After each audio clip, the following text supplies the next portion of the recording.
हाय, तर आज आम्ही निघालो तर हातगावला आणि मला शिरसगावला हळदीची ऑर्डर पण आहे. तर आम्ही आधी हातगावला गेलो, आईला पण भेटायचं होतं आणि पहिले आम्ही माझ्या दादाच्या संस्थेवर गेलो. त्याची वारकरी शिक्षण संस्था आहे. खूप सुंदर असं तिथे माऊलीचं मंदिर पण आहे आणि सर्व विद्यार्थी शिकतात. आणि हे आहे माझे दादा वहिनी. दादाने तर हातगाव हे गाव आळंदीसारखंच केलंय. इथे भरपूर विद्यार्थी पण आहे शिकायला, मृदंगची प्रॅक्टिस वगैरे करतात. इथे मुली पण क्लास करतायत.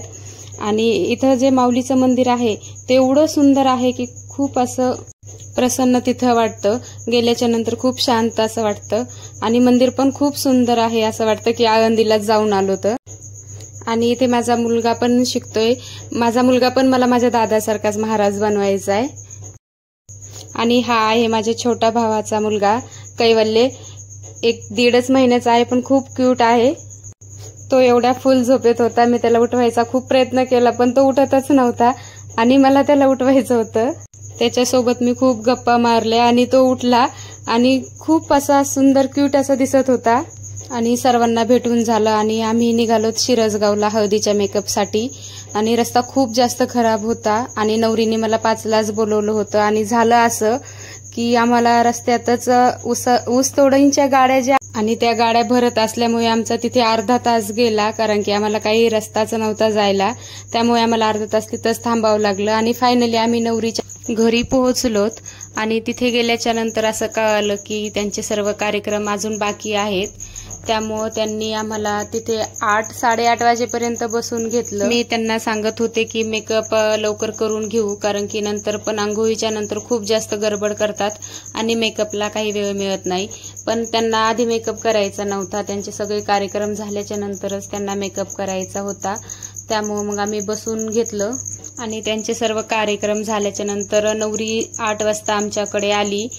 आणि 8च्या नंतर लगेचच 15 ते 20 मिनिट झाले की तिला बोलवायला सर्वजण यायला लागले की मेकअप झाला की नाही आणि लवकर आवरा, उशीर खूप जास्त झाला. त्यांना मी सांगितलं की मेकअपला कमीत कमी अर्धा तास तरी आम्हाला द्या. आणि त्यांनी तेवढं ऐकून मला अर्धा तास दिला.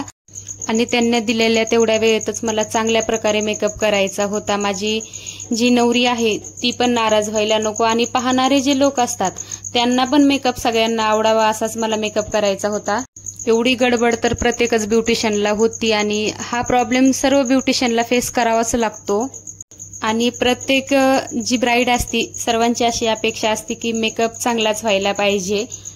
आणि एवढं सगळं करून मेकअप छान झाला की त्या ब्राईडच्या चेहऱ्यावरचा आनंद आणि सगळ्यांनी केलेलं आमचं कौतुक हेच आमच्या कष्टाचं फळ असतं.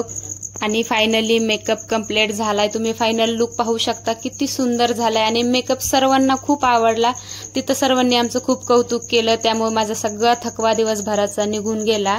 मेकअप तिथे सर्वांनाच खूप आवडला. जर तुम्हाला पण आवडला असेल तर लाईक, सबस्क्राईब करायला विसरू नका. आणि फायनली नवरी मंडपमध्ये पोहोचली आणि आम्ही घरी निघायची तयारी आमची चालू झाली. आम्ही बॅग वगैरे भरल्या आणि आम्हाला वाजले होते रात्रीचे 10:30 आणि घरी पोहोचायला आम्हाला वाजले 11:30. आणि माझा हा जो दिवस आहे इथेच संपला. आणि उद्या जे मला 2 ऑर्डर आहे, बघू उद्याचं नियोजन कसं लागतंय. तर चला बाय, थँक्यू आणि गुड नाईट.